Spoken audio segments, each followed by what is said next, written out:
Jeremias 29, 11. Vamos ler a palavra de Deus. Agora redobre a sua atenção, porque Deus quer ativar a sua vida neste momento. Aleluia. 29 de Jeremias, versículo 11, diz assim: Eu é que sei que pensamentos tenho a vosso respeito, diz o Senhor, pensamentos de paz e não de mal, para vos dar o fim que desejais. Vamos ler juntos mais uma vez?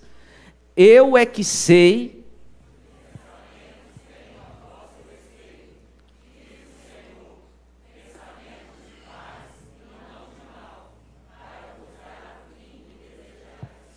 o povo estava na Babilônia, sofrimento, dor, 70 anos de cativeiro, e eles não conseguiam ver nada de bom, só coisas ruins.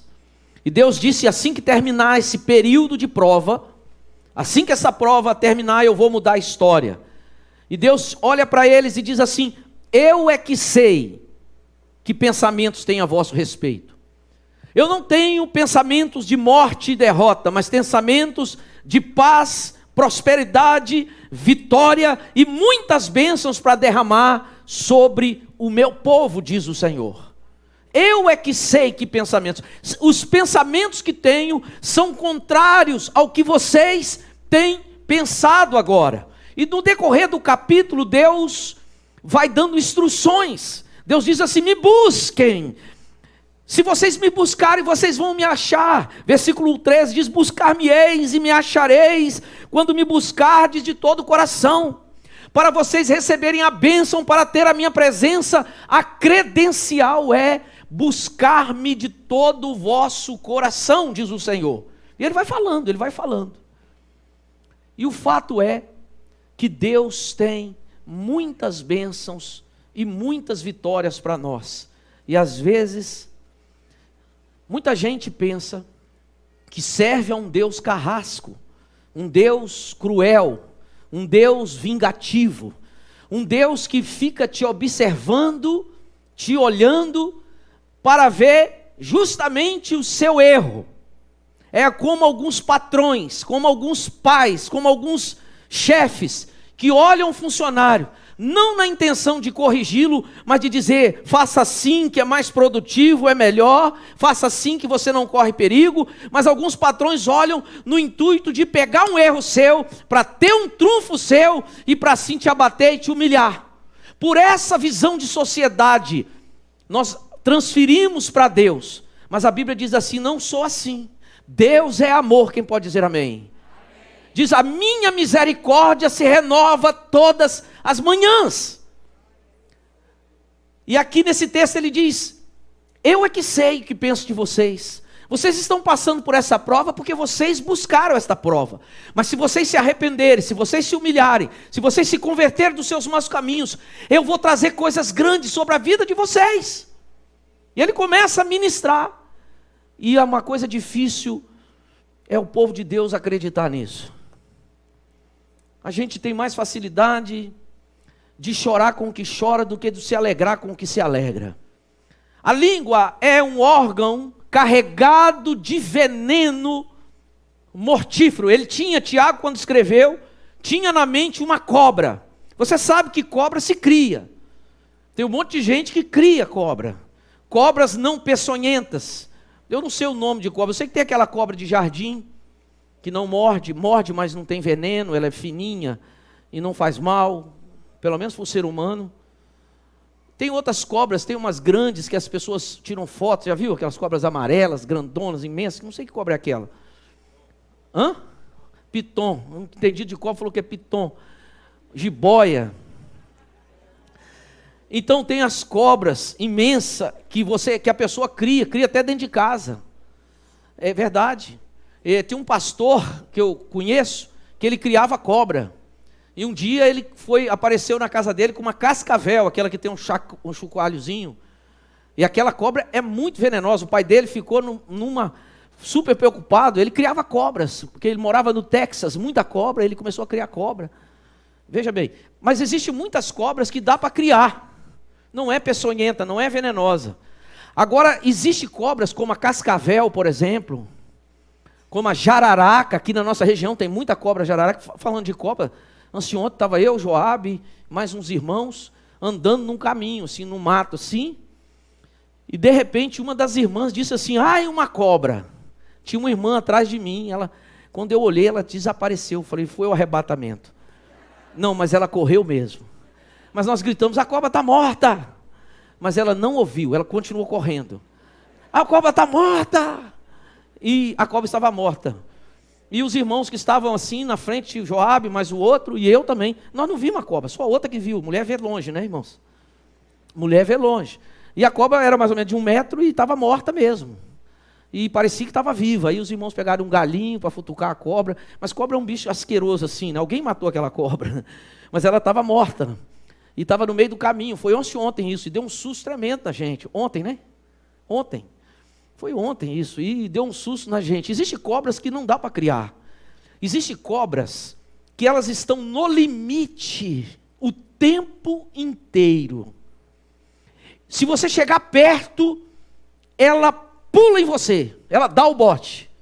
Não tem conversa, não dá para passar a mão, não dá para brincar com ela, não dá para domesticar. Ela anda estressada, no estresse, no limite, a ponto de explodir. Deixa ela quieta. Essa cobra, quando ela ataca, a boca dela morde, as presas entram, e os dentes dela são como agulhas, parece que é oco por dentro, e uma bomba injeta veneno, necrosa e mata em poucos minutos. Essa é a figura que o apóstolo Tiago tinha na mente, quando lá no seu livro, ele diz assim que a língua é como uma serpente, uma víbora. A língua é carregada de veneno mortífero. A Bíblia diz que um navio imenso se dirige com um pequeno leme. Você vai na Baía de Vitória, você vê navios, cargueiros imensos, carregados. Você fala, meu Deus, como o homem é inteligente. Como o homem é capaz, um leme pequenininho, ele manobra aquela máquina monstruosa. Um cavalo, já pensou nesse bicho como ele é forte, como ele aguenta carregar um homem nas costas dele dias sem parar, e galopando e marchando e viaja grandes distâncias. A Bíblia diz assim, um animal tão forte, com freio, você dirige a vida dele, mas a língua, nenhum homem é capaz de domá-la. Ela é mal incontido. Ela é carregada de veneno. Carregada de veneno. Com ela nós abençoamos a imagem e semelhança de Deus, e com ela amaldiçoamos o homem, que é a imagem e a semelhança de Deus. Então a pergunta é, quem pode domar a língua? Quem pode parar de falar maldição? Maldição é falar mal. Contra o próximo, contra as coisas sagradas, contra os irmãos. E Tiago vai falando isso tudo no capítulo 3, se me falha a memória. E ele diz que só o Espírito Santo pode te capacitar a domar a sua língua. Só o Espírito Santo de Deus pode te capacitar para você refrear a sua língua. Ele diz assim, não pense você porque você é religioso. E se você é religioso e deixa de refrear a sua língua, você está remando contra a maré. O problema que eu estou falando sobre Tiago, para entrar em Filemon, é que com a nossa própria boca a gente desfaz muita coisa boa que Deus liberou para nós. Com a nossa própria boca a gente contradiz o que Deus diz para nós. Com a nossa própria boca a gente desfaz muitas bênçãos que estavam no destino de nos alcançar. A gente fala que tinha um pastor que eu conheço, não de pessoalmente, mas conheço pelas suas literaturas, e ele falava muito mal de si mesmo. E ele tinha muitos complexos consigo mesmo, ele vivia falando mal de si mesmo, até o dia que o Espírito Santo chamou a atenção dele e disse, para de falar de si mesmo. Por que você fala tão mal de si mesmo? Existem pessoas que se olham porque foram ensinadas assim, e elas começam a falar de si mesmo, a se limitar, e não é verdade, eu vou provar para você. A se limitar, a dizer que não tem dons, que não tem talentos, que não tem habilidades, que não tem capacidades, que são feios, que são pobres, que são burros, e tantos adjetivos pejorativos, e a pessoa vai falando aquilo ali, e você sabe que uma mentira falada muitas vezes se torna uma verdade para aquela pessoa. Existem pessoas tão mentirosas, que elas vão falando uma mentira, daqui a pouco elas acreditam naquilo. E você sabe que é mentira, mas ela não sabe mais, ela acredita naquilo. Ela acredita naquela mentira. E a Bíblia diz assim, a língua é algo terrível, se não for domada pelo Espírito Santo de Deus.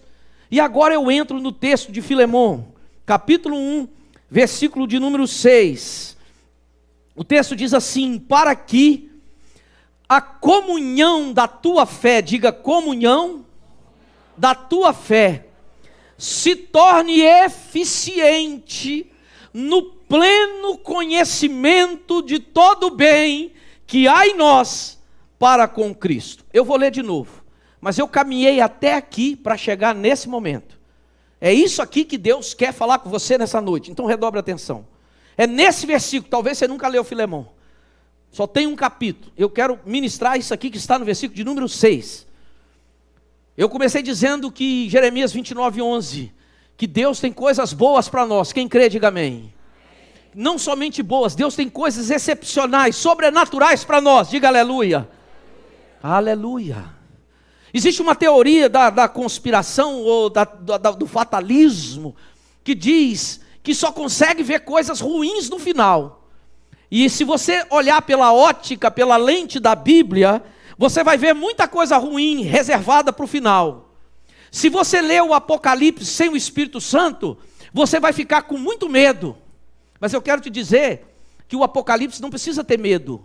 Quem precisa ter medo do Apocalipse é quem não tem intimidade, quem não tem comunhão com Jesus. Porque se você ler o Apocalipse com a visão certa, você vai perceber que o Apocalipse é um livro de triunfo, de vitória, de bênçãos insondáveis para os santos do Senhor. Você vai ver que a igreja está no Apocalipse até o capítulo 4. No capítulo 4, versículo 1, começa a falar de catástrofes, de selos, de trombetas, de demônios liberados do inferno, mas a igreja já está arrebatada. Você pode estudar e fazer um estudo sério, você vai ver. Você vai ver a mão de Deus, você vai ver que sempre Deus livrou o justo de juízos. Sempre, ainda mais juízos que não era para o justo. Quando Deus destrói Sodoma e Gomorra, Ele salva a família de Ló, porque ele tinha uma aliança com Abraão, era um homem justo. Quando Deus destrói toda a terra, Ele salva Noé e a sua família, porque eram homens justos. Quando Deus vai destruindo Nínive, o profeta discursa com ele ali, e se tinha homens justos, de forma que Deus sempre cuida dos seus. E esse texto, que estamos aqui diante dele, ele diz o seguinte, para que a comunhão da tua fé, olhe para cá, sua fé e você, a comunhão é como se fosse um casamento, o ajuntamento, a harmonia sua com as Escrituras, com a fé, com a palavra que dá vida. Essa comunhão te torna eficiente, diga aleluia. Essa comunhão, a sua comunhão com a palavra de Deus e o Deus da palavra te torna eficiente. Mas essa palavra não está bem traduzida. Essa palavra no grego, eficiente, é energizo. Qual é a palavra? Justamente é desta palavra que vem a palavra energia. Esta palavra é energizo, que vem energia. Ela está dizendo o seguinte, que quando nós temos, escute bem, você ouve aí no mundo, né? Eu estou energizado. Ou alguém que chega para você e fala assim, não, você tem uma energia boa. A gente que é crente, a gente dá logo um passo para trás e fala, sai para lá. Esse negócio de energia, de energizado. Mas abra sua mente, entenda, veja na Bíblia. É o que a Bíblia está dizendo.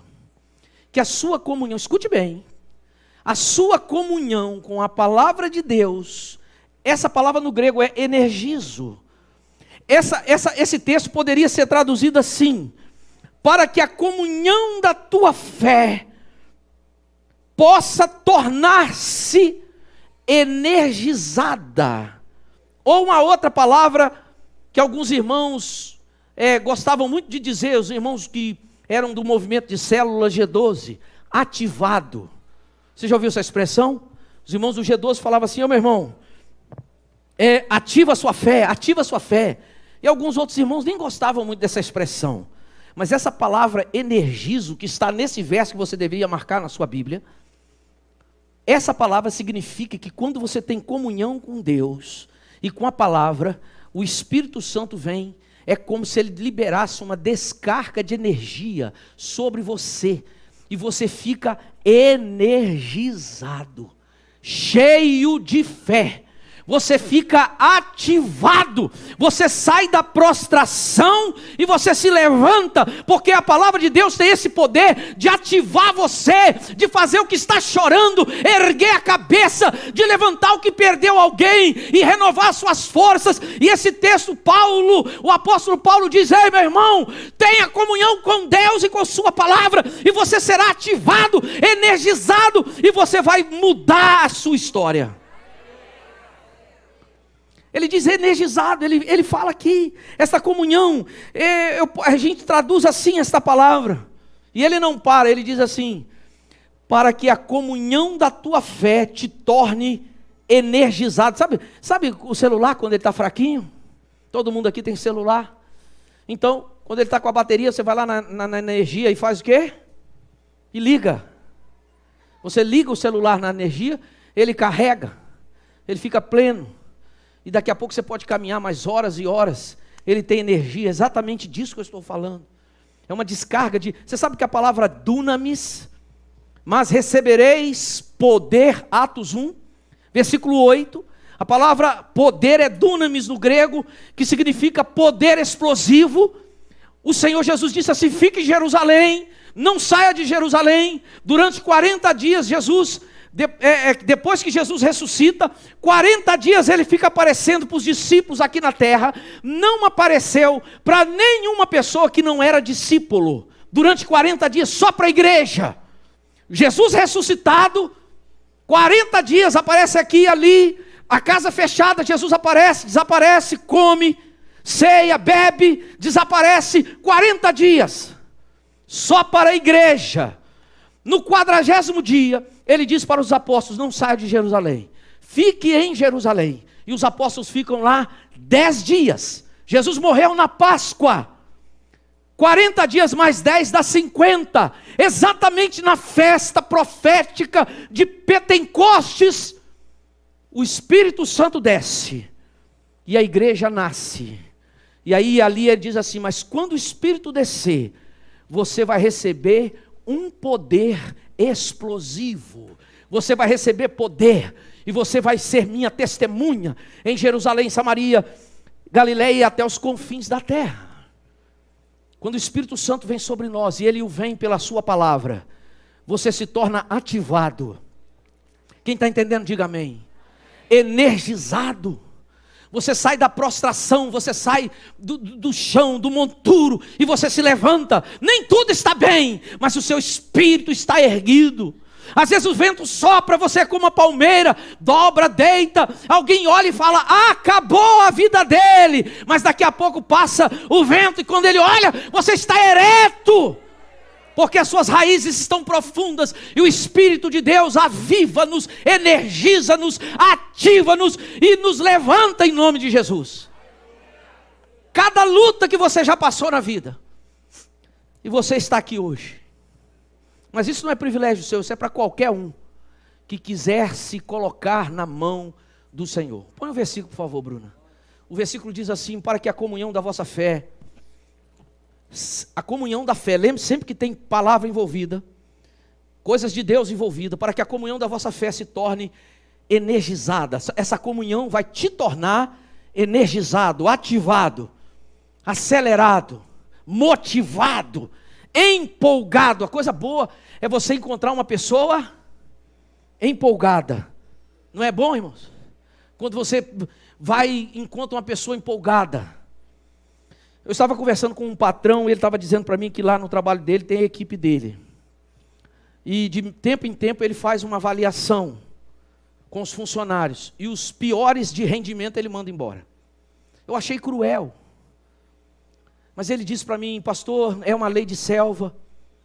E se a pessoa não está dando a performance que queremos, ele não pode ficar na equipe, porque ele contagia toda a equipe. Eu achei pesado. Mas de certa forma é verdade. Se você tem um funcionário, se você tem um membro de sua equipe, um membro do seu ministério desmotivado e cabisbaixo, uma das coisas que nenhum patrão gosta é de um funcionário. Ele pode ter problema, que todos temos. Mas pense em trabalhar com uma pessoa de cara fechada, de cara emburrada, uma pessoa mal-humorada, uma pessoa sem doçura no trabalho. Os patrões de hoje não suportam mais isso, o mercado não adere mais isso. Você tem que se energizar em Cristo e falar: Senhor, deixa o problema ali, o Senhor vai cuidar, deixa eu trabalhar aqui, e Deus vai operando. Porque Deus opera na fé. Mas é bom quando a gente está do lado de uma pessoa motivada, ele tem problemas, ele está cantando, a gente aprende com ele. Tem dificuldade, tem luta, mas ele está ali, firme na rocha, animado. Segunda-feira não é essa: ai meu Deus, amanhã é segunda-feira. Não, segunda-feira é um dia de bênção, é um dia de vitória, é um dia de Deus na minha vida. Segunda-feira eu nem tenho o que eu quero, mas um dia eu vou ter. E tudo começa agora. Então segunda-feira eu vou romper em fé em nome de Jesus. Talvez você não está no trabalho que você queria, no estudo que você queria, como queria, mas você está no Deus que você tem, e o melhor, e o Deus Todo-Poderoso, e um dia Ele vai operar na sua vida, e vai te levar para um nível, aleluia. É bom estar com uma pessoa energizada, uma pessoa motivada.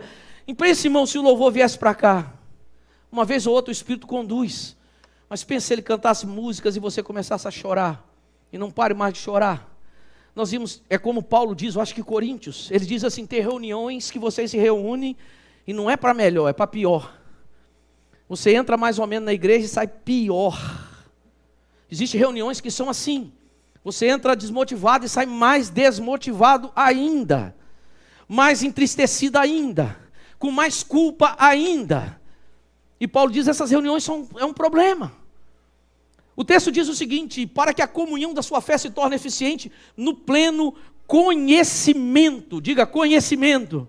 Essa palavra é epignosis. E essa palavra epignosis, deixa eu te explicar, porque aqui começa a ter segredos também. Epignosis, Paulo está dizendo, quando você tem comunhão com a palavra de Deus, você é uma descarga de energia, de poder, vem sobre a sua vida, você é energizado, você é ativado.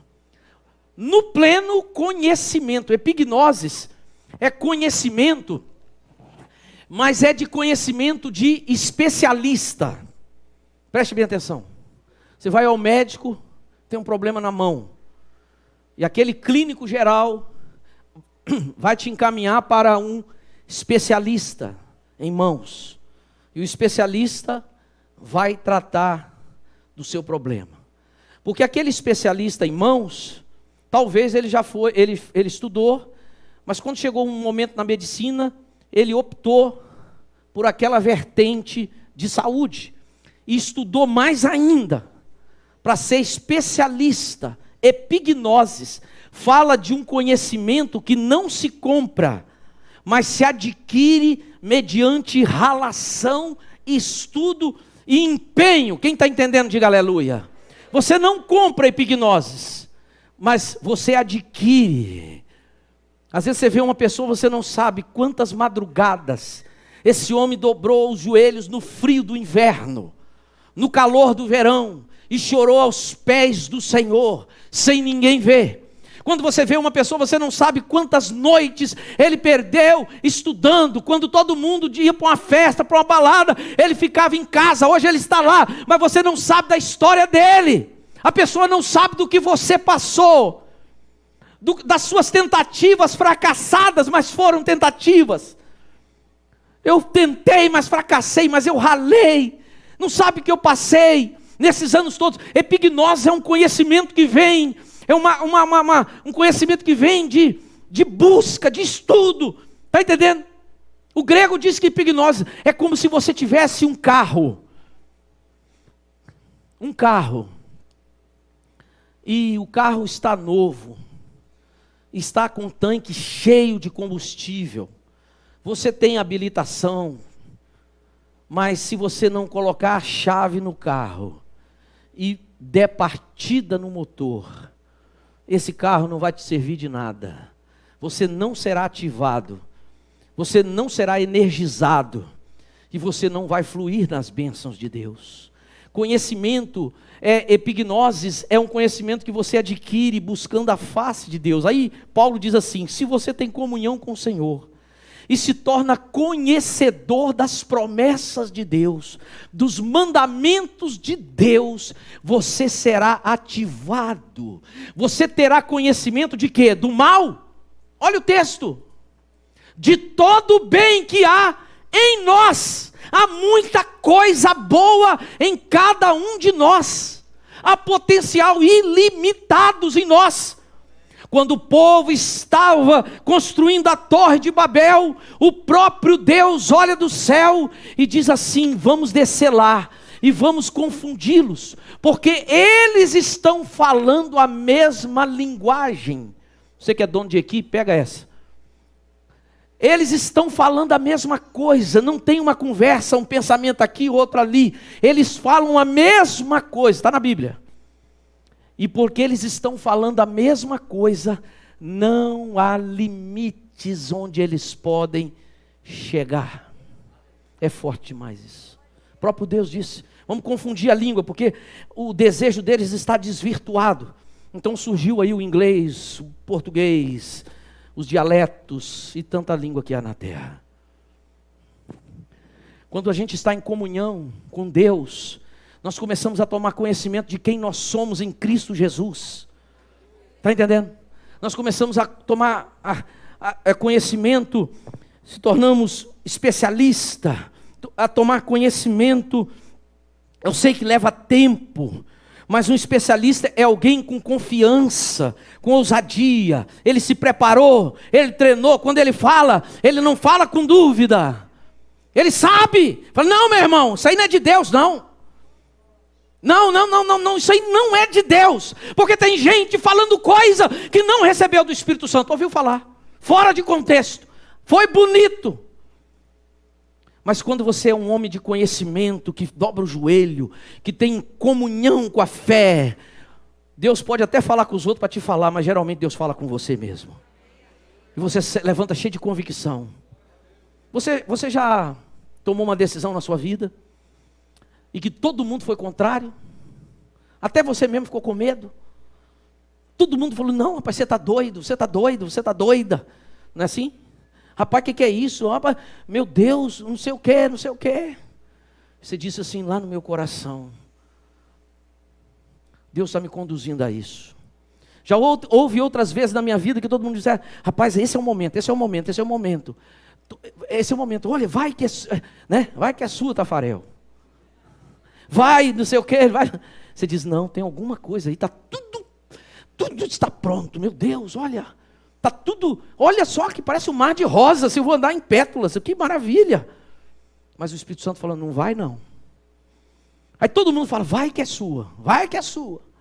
Você fala assim: rapaz, eu não vou não. Você está doido, rapaz? Vai. Não vou não. O Espírito Santo eu não estou sentindo paz. Tem um freio aqui no reino do Espírito, eu não sei, mas eu preciso orar mais. Irmãos, a nossa comunhão com Deus vai nos trazer esse conhecimento, epignosis, vai nos energizar. A energia, na verdade, esse ativar da nossa fé, da nossa vida, é fruto do conhecimento, é filho do conhecimento. O conhecimento que mostra nossos direitos em Cristo Jesus. Está entendendo? Mostra quem nós somos, o que temos direito em Cristo Jesus. E ele diz assim: de todo o bem que há em você. Então, o especialista é alguém que tem firmeza. É como Davi, o rei Saul disse para ele: você não pode lutar com ele. Aquele homem lá, está vendo, de 3 metros de altura, ele está acostumado a brigar, ele mata pessoas desde que ele era menino, Aquilo é um guerreiro desde que nasceu. Você é um menino. Você não tem a mínima condição. E Davi ouvindo. Mas Davi tinha epignoses. Davi olhou para ele e falou assim: o senhor não me conhece.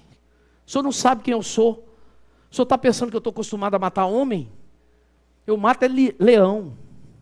Eu mato é urso. A pedrada, a paulada com as minhas próprias mãos. Teve um que eu agarrei no bigode dele. Salvei as ovelhas. Eu sou pastor de ovelha, não é agora não. Já tem muitos anos que eu estou no campo cuidando das ovelhas de meu pai. E sempre que um leão queria pegar, sempre que um urso queria pegar, eu entrava na frente, eu nunca perdi nenhuma. E o texto sugere que não foi um leão, nem um urso, foram vários. O senhor não sabe quem eu sou. O rei ficou olhando para ele assim, falou: rapaz, é igual um rapaz aqui que foi trabalhar na empresa, o cara perguntou se você sabe fazer isso. E ele falou: meu Deus, eu não posso perder esse emprego. Depois de explicar tudo, você é capaz? Ele falou assim: moço, o negócio é o seguinte, fulano, saber eu não sei não, mas com poucas horas eu vou saber tudo, e eu vou ser o melhor que tem aqui. Eu preciso demais desse trabalho, e essa empresa cresceu nos meus olhos, eu vejo potencial aqui nesse lugar, e eu quero fazer parte dessa equipe. O homem olhou para ele e falou: ele não sabe, mas diante do que ele falou, está empregado. Saul olhou para Davi e disse assim: então faz assim, pega a minha armadura, pega aí toda de ouro, toda reluzente, põe a armadura. E pôs a armadura em Davi. E Davi ficou calado naquele primeiro momento. Os escudeiros vêm, veste o capacete, o elmo, e aquela indumentária toda. E aí pega a espada. E Saul devia estar olhando e falou assim: meu Deus, aonde eu amarrei meu burro? E Davi olhou e não conseguia nem andar direito, porque Saul era grande, Davi pequeno. Ele não conseguia nem mexer direito. Ele diz assim: pode parar, rei Saul, pode parar. O senhor está confundindo as coisas. A Bíblia diz que ele era sisudo em palavras. Ele não afrontava os outros para humilhar. Mas ele sabia mostrar quem ele era. Ele disse: o senhor só não está confundindo, o senhor está confundindo. Tira tudo. Eu não sei lutar com isso. Eu nunca lutei com isso. As minhas armas são outras, fique tranquilo. Eu já tenho as minhas armas. Eu tenho epignoses. Eu sou especialista nas minhas armas. Porque ele já tinha olhado para o gigante dizendo assim: eu não erro aquela testa nunca. Ele já tinha um plano. Ele diz: eu nunca que eu erro uma testa daquele tamanho, eu acerto é longe, mosquito voando, como diz o outro. Naquela testa eu não erro nunca. Ele pensou, ele estava cheio de epignoses, de confiança, porque ele tinha treinamento, ele tinha comunhão com Deus. Diz a Bíblia que quando eles foram para lutar, o gigante falou um monte, ele falou um monte. Ele não ficou calado. Ele não deixou o gigante ter a última. Oh, glória, pegou. Como é que é, João? Vou jogar e pega. Vou jogar para o alto, né? Tem um pastor que fala: vou jogar para o alto, pega. Ele nunca deixou o gigante ter a última palavra. Às vezes a sua alma é assombrada porque você se cala. Às vezes a sua alma é aterrorizada porque você se cala. Vem pensamentos, às vezes a sua própria mente, a nossa mente nos trai. Os pensamentos falam: meu Deus, de onde veio esse pensamento? De onde veio isso? Você fala: eu tenho um inimigo dentro de mim, só pode. Pensamento doido, pensamento de morte, de doença, sei lá mais de quê. E nesse momento Davi falaria assim: eu não permito que você tenha a última palavra. Eu contei isso esses dias para trás, eu estava num local à noite, e me veio assim uma sensação ruim de repente. E aquela sensação ruim geralmente, aí eu falei: meu Deus, que é isso? E o Espírito Santo colocou um versículo na minha boca. Eu comecei a andar naquele lugar, eu estava sozinho. E comecei a andar naquele lugar escuro e declarando aquele versículo. Na verdade não foi versículo. Na verdade eu comecei a glorificar o Senhor. Comecei a dizer só isso: glória, glória, glória, glória, glória, glória, glória, glória, glória, glória. Glória a Deus, glória a Deus, glória a Deus. E comecei a falar e continuei falando. E com poucos minutos você fala 70, você fala 100, eu comecei a contar. E daqui a pouco eu senti o poder do Espírito Santo. Quantos já tiveram essa experiência? Digam amém. Olha aí quantos irmãos. É isso que eu estou falando desde o começo da mensagem. Que você tem que liberar a sua boca para ativar a sua fé. E ativar não só a sua fé, mas as promessas de Deus que estão pairando. Diz a Bíblia que o Espírito pairava sobre as águas. O Espírito estava ali. Em Gênesis capítulo 1. Mas quando Deus disse haja, o Espírito começou a trabalhar. E começou a criar e a aparecer e a se mover. O Espírito está aqui, irmãos. O que precisa é homens e mulheres de fé, liberando a sua boca, dizendo como? Eu não sei, mas eu sei que Deus vai fazer. Porque o nome dele vai ser glorificado. Eu não quero chegar no final da vida e dizer como o irmão do filho pródigo: eu vivi na tua casa, mas nunca desfrutei dessas coisas boas. E o pai vai dizer assim: mas não desfrutou porque não quis. Porque tudo que é meu é o quê? É seu. Eu nunca pedi um cabrito para fazer um churrasco. Que cabrito, pai? A gente faz com carne macia, com ovelha, com vaca de depósito, né? Que fala de celeiro. A mente dele era tão fechada e ele disse: nunca pedi nem um cabrito. Cabrito fica subindo em morro, a carne é dura. Aí o pai dele falou assim: rapaz, que isso, você não precisa nem pedir. É só pegar. Você acha que o pai fica feliz? Quando o pai chega, você tem lá milhares de ovelhas e cabritos. Ele vem do trabalho e vê o terreiro arrumado, música tocando. E ele fala: o que está acontecendo? Ah não, fulano está preparando um churrasco aí para nós. O pai gosta, irmão. Pai que é pai gosta. Quando o filho tem moral. Quando o filho é obediente. Quando o filho honra o pai. Você acha que o pai fala: fulano? Não, ele vai ficar feliz. Ô, glória. Eu acho que era disso que eu estava precisando. Porque quem tem a mente ativada, ele está sempre motivado, ativado. Entendeu? Eu falava: amanhã, segunda-feira, vamos lá na sua casa fazer um churrasco. Sentindo que é lá na sua casa. É desse jeito. Esse texto diz para nós que nós temos que ativar a nossa fé. Energizarmos. E literalmente energia. Quando nós temos comunhão com Deus, trabalhamos com o Espírito Santo, liberamos a nossa boca com palavras de vida, com palavras de Deus, sabe, irmãos, confessamos pecados e estamos com uma vida certa, nós somos ativados no Senhor, nós somos ativados em Deus. Quando Pedro, eu encerro agora, quando Pedro estava andando com Jesus, ele disse para Jesus: Senhor, sou capaz de morrer pelo Senhor. Na verdade, ele disse: eu mato pelo Senhor, eu morro, faço o que for preciso. Eu estou com o Senhor, estamos juntos. Ainda fez soquinho ainda. Estamos juntos, Jesus. Jesus: Pedro, você não sabe o que você está falando. Quando os soldados vieram prender Jesus, Pedro foi um dos que correu. Primeiro ele deu uma machadada lá, uma facada, uma espada, né? Para cortar o pescoço do homem. Mas o homem abaixou, pegou só na orelha, arrancou a orelha. Mas depois, ele foi um dos que fugiram para salvar a vida dele. Diz a Bíblia que depois que o Espírito Santo veio sobre ele, Pedro foi ativado, energizado, tudo mudou. Ele não ficou com desculpa, ele não ficou se lamentando, ele encarou de frente, teve humildade, mas ele era ousado. E aí alguém disse assim: pare de pregar que senão te mato. Ele diz assim: por favor, me mata, porque eu vou continuar pregando, e morrer por Jesus é um privilégio, é uma honra. Aquele homem medroso não existia mais. Sabe de uma coisa? Milagres não te tornam ousado, gritaria não nos torna ousado, Pentecoste não nos torna ousado. Os discípulos viram morto ressuscitar, cego enxergar, paralítico andar, milagres tremendos, e na hora do vamos ver, todos fugiram, não sobrou um. Mas depois que o Espírito Santo veio sobre eles, eles foram ativados, energizados, e pronto, agora mudou tudo. Eles começaram a ganhar o mundo inteiro. Quando chegou no ano 300, o imperador romano disse assim: ei, não tem jeito de perseguir esse povo, nós não podemos lutar com esse povo, essa coisa se alastra. Nós pensamos que a pandemia ia fechar as igrejas, o diabo falando, ia acabar com a igreja, mas está ao contrário. Milhares de pontos de pregação nas internets. Gente vivendo o evangelho, gente voltando para o evangelho. E alguns indo também, não sei porquê, mas é muita gente vindo.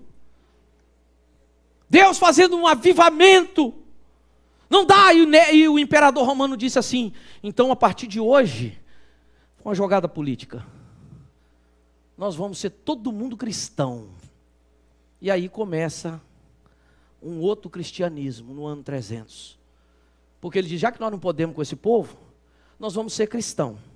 Os cristãos que eram perseguidos, pararam de ser perseguidos. E aí o que acontece? Os cristãos que não tinham privilégio, era gentinha, o governo passou a dar privilégios. E aí começou gente a se converter, que nem era convertido. Não, sou crente, mas não era nada, porque não tinha vida. Pelos frutos se conhece a árvore. E aí foi aquela bagunça, você já sabe a história. E foi um evangelho sem compromisso. Daqui a pouco o imperador romano falou assim, o negócio é o seguinte, nós precisamos de um líder que nos represente. E colocaram um líder que não representava Deus, mas representava o imperador. Aí daqui a pouco disseram assim, não, esse líder precisa de uma roupa especial. Esse líder agora, não só uma roupa especial, ele precisa ficar em cima de uma plataforma, não para ver longe como Jesus fazia, mas para dar a sensação que ele é superior. Depois foi ensinado para nós, você não precisa ler a Bíblia, deixa para os padres e pastores, porque senão você fica doido. Não lê a Bíblia não, deixa. E agora estão dizendo, esse livro está arcaico, ultrapassado. E o próprio Deus diz assim, não se aparte desse livro. Leia esse livro. Medite nesse livro, porque quando você lê e medita neste livro, você fica energizado. Você vai ser abençoado. Sabe, irmãos, e as coisas de Satanás são sutis. Não é de um dia para a noite. Ele vai plantando uma semente e mudando uma geração, Jones. Ele vai trabalhando devagarzinho para esfriar a sua fé, para te detonar. Mas nesta noite o Senhor está dizendo para nós, abra sua boca e glorifique ao Senhor. Quem pode dizer amém?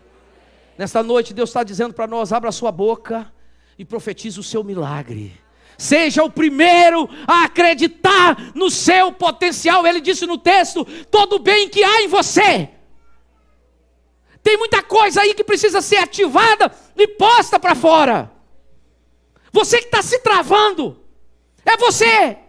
Você que está retendo. Hoje um irmão falou comigo, dos que batizaram. Pode vir o ministério de louvor. Eu quero, pastor, trabalhar. Eu disse, então não espere.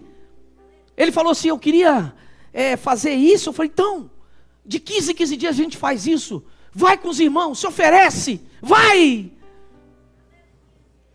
lá, comece. Eu disse, qualquer ministério da igreja, você tem alcance, é só você procurar o líder, ele vai te dar o caminho, tem um caminho, não é de qualquer jeito, mas dá alcance, energize a sua fé, aleluia. Nessa noite Deus está falando, abra sua boca, diga comigo, a fé vê a vitória. Só as mulheres, 1, 2, 3. Vamos ver se os homens fazem pelo menos parecido. Vai, 1, 2, 3. Poxa, ficou até bom, hein? Dá para ser melhor os homens. Vamos lá, 1, 2, 3. Você prestou atenção no que você falou? A fé nessa noite te mostra que Deus tem coisas sobrenaturais. A fé te mostra que o poder de Deus está em todo lugar. Star Wars, já viu esse filme? Todo mundo já viu? Perguntaram a George Lucas, o autor, onde você arrumou esse negócio de força, de Jedi? Ele falou, da Bíblia. Eu estou falando que é daquele jeito, porque o Espírito Santo não é força, o Espírito Santo é uma pessoa. É uma pessoa. O Espírito Santo tem sentimento, ele tem vontade. A Bíblia diz que ele dá o dom segundo ele quer. Se ele quer, ele dá. Se ele não quer, ele não dá. Ele é Deus. O Espírito Santo não é força, o Espírito Santo é uma pessoa. Mas essa questão de George Lucas ilustra um pouco. Ele é Deus. Ele está aqui. Ele está lá na China. E você humano, quer entender o Espírito Santo? Se você entender o Espírito Santo, ele não é Deus. Qualquer um de nós. Aí vem homens, filósofos, sociólogos, pessoas intelectuais e dizem: marxista, Deus não existe. Ele disse: se Deus está na Rússia, nós vamos expulsá-lo da Rússia. Está escrito, irmãos. E a gente olha e fala assim: coitado, você não é destruído por causa da misericórdia de Deus. Irmãos, ative a sua fé. Abra sua boca, acorde de manhã, vá lá na frente do espelho e pregue para você. Ministre a sua vida, diga o que você é em Cristo, o que você tem em Cristo. Confesse as promessas de Deus. O irmão falou comigo assim: não, pastor, eu não estou conseguindo ler um capítulo por dia. Eu falei: não leia um capítulo. Fique só 5 minutos com a Bíblia e você. E de preferência de joelhos. Só 5 minutos. 5, só 5. Comece com 5 minutos. Marque no relógio. E sua vida será transformada. Esse texto de Paulo, coloque na tela, Bruno, vamos ler a última vez. Esse texto de Paulo diz que o Senhor quer nos energizar. Filemão 1:6. Que nós temos que ter comunhão com a fé. Que nós, com essa comunhão com a fé, e nós não temos que ter um conhecimento de ouvir falar, mas um conhecimento de especialista, de doutor, daquele que fala com firmeza, daquele que fala com autoridade. Esse conhecimento vai nos energizar, vai nos motivar e vai começar a brotar dentro de nós todo o bem que há em nós para com Cristo, através de Cristo, por causa do poder de Cristo.